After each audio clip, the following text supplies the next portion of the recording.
Edinburgh Phrenological Society. The Edinburgh Phrenological Society was founded in 1820 by George Combe, an Edinburgh lawyer, with his physician brother Andrew Combe. The Edinburgh Society was the first and foremost phrenology grouping in Great Britain. More than 40 phrenological societies followed in other parts of the British Isles. The Society's influence was greatest over its first 2 decades but declined in the 1840s. The final meeting was recorded in 1870. The central concept of phrenology is that the brain is the organ of the mind and that human behavior can be usefully understood in broadly neuropsychological rather than philosophical or religious terms. Phrenologists discounted supernatural explanations and stressed the modularity of mind. The Edinburgh phrenologists also acted as midwives to evolutionary theory and inspired a renewed interest in psychiatric disorder and its moral treatment. Phrenology claimed to be scientific but is now regarded as a pseudoscience as its formal procedures did not conform to the usual standards of scientific method. Edinburgh phrenologists included George and Andrew Combe, asylum doctor and reformer William A.F. Browne, father of James Crichton-Browne, Robert Chambers, author of the 1844 proto-Darwinian book Vestiges of the Natural History of Creation, William Ballantyne Hodgson, economist and pioneer of women's education, astronomer John Pringle Nichol, and botanist and evolutionary thinker Hewett Cottrell Watson. Charles Darwin, a medical student in Edinburgh in 1825-7, took part in phrenological discussions at the Plinian Society and returned to Edinburgh in 1838 when formulating his concepts concerning natural selection. Background: phrenology emerged from the views of the medical doctor and scientific researcher Franz Joseph Gall in 18th century Vienna. Gall suggested that facets of the mind corresponded to regions of the brain, and that it was possible to determine character traits by examining the shape of a person's skull. This chronological aspect was greatly extended by his one-time disciple, Johann Spurzheim, who coined the term phrenology and saw it as a means of advancing society by social reform, improving the material conditions of human life. In 1815, the Edinburgh Review published a hostile article by anatomist John Gordon, who called phrenology a mixture of gross errors and extravagant absurdities. In response, Spurzheim went to Edinburgh to take part in public debates and to perform brain dissections in public. Whilst he was received politely by the scientific and medical community there, many were troubled by the philosophical materialism inherent in phrenology. George Combe, a lawyer who had previously been skeptical, became a convert to phrenology after listening to Spurzheim's commentary as he dissected the human brain. Founding and function: the Edinburgh Phrenological Society was founded on 22 February 1820 by the Combe brothers with the support of the evangelical minister David Welsh. The society grew rapidly. In 1826, it had 120 members, an estimated one-third of whom had a medical background. The society acquired large numbers of phrenological artifacts, such as marked porcelain heads indicating the location of cerebral organs, and endocranial casts of individuals with unusual personalities. Their museum was located on Chambers Street. Members published articles, gave lectures, and defended phrenology. Critics included philosopher Sir William Hamilton and the editor of the Edinburgh Review, Francis Jeffrey, Lord Jeffrey. The hostility of other critics, including Alexander Monro Tertis, anatomy professor at the University of Edinburgh Medical School, actually added to the glamour of phrenological concepts. Some anti-religionists, including the anatomist Robert Knox and the evolutionist Robert Edmund Grant, while sympathetic to its philosophical materialism, rejected the unscientific nature of phrenology and did not embrace its speculative and reformist aspects. In 1823, Andrew Combe addressed the Royal Medical Society in a debate, arguing that phrenology explained the intellectual and moral abilities of mankind. Both sides claimed victory after the lengthy debate, but the Medical Society refused to publish an account. This prompted the Edinburgh Phrenological Society to establish its own journal in 1824, the Phrenological Journal and Miscellany, later named Phrenological Journal and Magazine of Moral Science. In the mid-1820s, a split emerged between the Christian phrenologists and Combe's closer associates. Matters came to a head when Combe and his supporters passed a motion banning the discussion of theology in the society, effectively silencing their critics. In response, David Welsh and other evangelical members left the society. In December 1826, the atheistic phrenologist William A.F. Browne caused a sensation at the university's Plinian Society with an attack on the recently republished theories of Charles Bell concerning the expression of the human emotions. Bell held that human anatomy uniquely allowed the expression of the human moral self, while Browne argued that there were no absolute distinctions between human and animal anatomy. Charles Darwin, then a 17-year-old student at the university, was there to listen. On 27 March 1827, Browne advanced phrenological theories concerning the human mind in terms of the Lamarckist evolution of the brain. This attracted the opposition of almost all members of the Plinian Society, and, again, Darwin observed the ensuing outrage. In his private notebooks, including the M notebook written 10 years later, Darwin commented sympathetically on the views of the phrenologists. George Combe published The Constitution of Man in 1828. It became an international bestseller in the 19th century with around 350,000 copies sold. Almost a century later, psychiatrist Sir James Crichton-Browne said of the book, "The Constitution of Man on its first appearance was received in Edinburgh with an odium theologicum, analogous to that afterwards stirred up by the Vestiges of creation and on the origin of species. It was denounced as an attack on faith and morals. Read today, it must be regarded as really rather more orthodox in its teaching than some of the lucubrations of the Dean of St. Paul's and the Bishop of Durham."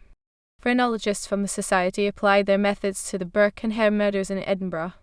Over the course of 10 months in 1828, Burke and Hare murdered 16 people and sold the bodies for dissection in the private anatomy schools.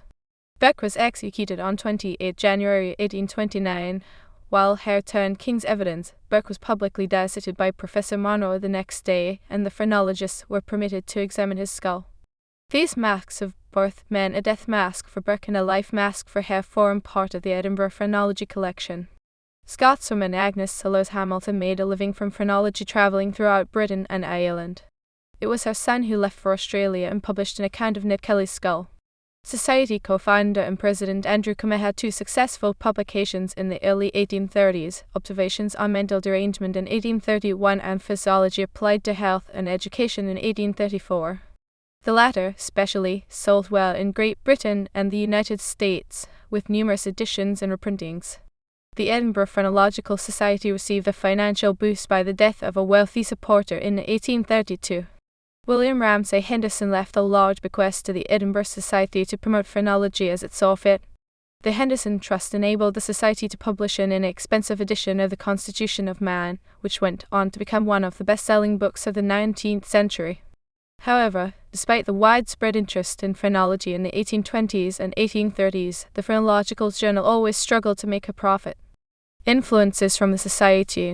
W. A.F. Browne. In 1832 or 1834, Browne published a paper in the Phrenological Journal in 3 serialized episodes on morbid manifestations of the organ of language as connected with insanity, relating mental disorder to a disturbance in the neurological organization of language. Browne went on to distinguished career as an asylum doctor, and his internationally influential 1837 publication What Asylums Were, Are and Ought to Be was dedicated to Andrew Combe.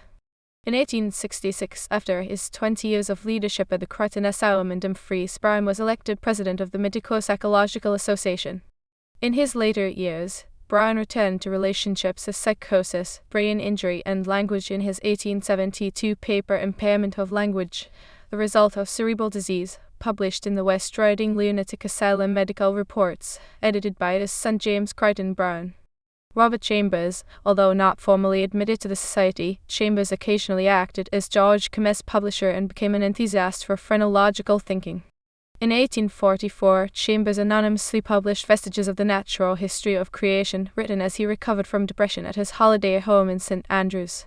Chambers' wife, Anne Kirkworth, transcribed the manuscript for the publishers dictated by her husband so that they would not recognize its origins.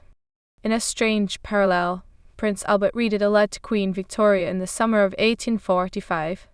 It became an international bestseller and a powerful public influence, situated midway between Combe's The Constitution of Man 1828 and Darwin's On the Origin of Species in 1859. Charles Darwin. Darwin attended the University of Edinburgh Medical School and, as an active member of Plinian Society, observed the 1826–1827 controversies with phrenologist William A.F. Browne. In 1838, some 11 years after his hurried departure, Darwin revisited Edinburgh, and his undergraduate haunts were coding his psychological speculations in the M notebook and teasing out the details of his theory of natural selection. At this time, Darwin was preparing for marriage with his religiously minded cousin Emma Wedgwood, and was in some emotional turmoil. On 21 September, after his return to England, he recorded a vivid and disturbing dream in which he seemed to be involved in an execution at which the corpse came to life and joked about having died as a hero. Darwin committed his gigantic blunder concerning the parallel roads of Glenroy while on this Scottish trip, suggesting an element of mental distraction. He published On the Origin of Species some 20 years later. In 1859, a book was translated into many languages and became a staple scientific text and a key fixture of modern scientific culture. William Ballantyne Hodgson joined the phrenology movement as a student at Edinburgh University and later supported himself as a hired lecturer for literature, education, and phrenology. He became an educational reformer, a pioneering proponent of women's education, and in 1871 the first professor of political economy and mercantile law at Edinburgh University. In later life, Hodgson lived at Bonley Tower outside Edinburgh and was elected president of the Educational Institute of Scotland. Thomas Laycock was one of George Combe's influential disciples. He was a pioneering neurophysiologist. In 1855, Laycock was appointed to the chair of medicine in Edinburgh University. In 1860, Laycock published his Mind and Brain, an extended essay on the neurological foundations of psychological life. Laycock was friendly with asylum reformer William A.F. Browne and was an important influence on Browne's son, Sir James Crichton-Browne. John Pringle Nichol was originally educated and licensed as a preacher, but the impact of phrenological thinking pushed him into education. He became a famous lecturer and Regius Professor of Astronomy in Glasgow University, and his 1837 book The Architecture of the Heavens is a classic of popular science. In the 1840s, Nichol became addicted to prescription opiates, and he recorded his successful hydropathic rehabilitation in his autobiographical correspondence Memorials from Benreading. Hewett Cottrell Watson. In 1836, Watson published a paper in the Phrenological Journal entitled What is the Use of the Double Brain?, in which he speculated on the differential development of the two human cerebral hemispheres. This theme of cerebral asymmetry was picked up rather casually by the London Society physician Sir Henry Holland in 1840, and then much more extensively by the eccentric Brighton medical practitioner Arthur Ladbroke Wigan in his 1844 treatise A New View of Insanity, on the duality of mind. It did not achieve scientific status until Paul Broca, encouraged by the French phrenologist/physician Jean-Baptiste Boulaud, published his research into the speech centers of the brain in 1861. In 1868, Broca presented his findings at the Norwich meeting of the British Association for the Advancement of Science. In 1889, Henry Maudsley published a searching review of this topic entitled The Double Brain in the Philosophical Journal Mind. Like Robert Chambers, Watson later turned his energies to the question of the transmutation of species and, having bought the Phrenological Journal with the proceeds of a large inheritance, appointed himself as its editor in 1837. In the 1850s, Watson conducted an extensive correspondence with Charles Darwin concerning the geographical distribution of British plant species, and Darwin made generous acknowledgement of Watson's scientific assistance in On the Origin of Species, 2nd edition. Watson was unusual amongst phrenologists in explicitly disavowing phrenological ideas in later life. Decline. Interest in phrenology declined in Edinburgh in the 1840s. Some of the phrenologists' concerns drifted into the related fields of anthropometry, psychiatry, and criminology, and also into degeneration theory as set out by Benedict Morrell, Arthur de Gobineau, and Cecil Lombroso. In the 1870s, the eminent social psychologist Gustave Le Bon (1841–1931) invented a cephalometer which facilitated the measurement of cranial capacity and variation. In 1885, the German medical scientist Rudolf Virchow launched a large-scale craniometric investigation of the supposed racial stereotypes with decisively negative results for proponents of racial science. Worldwide, interest in phrenology remained high throughout the 19th century, with George Combe's The Constitution of Man being much in demand. Combe devoted his later years to international travel, lecturing on phrenology. He was preparing the 9th edition of The Constitution of Man when he died while receiving hydrotherapy treatment at Moor Park, Farnham. The last recorded meeting of the Society took place in 1870. The Society's museum closed in 1886. Legacy of the Society.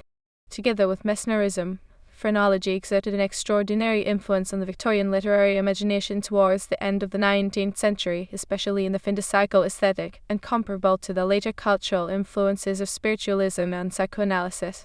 Examples of phrenology's literary legacy feature in the works of Sir Arthur Conan Doyle, George Du Maurier, Bram Stoker, Robert Louis Stevenson, and H.G. Wells.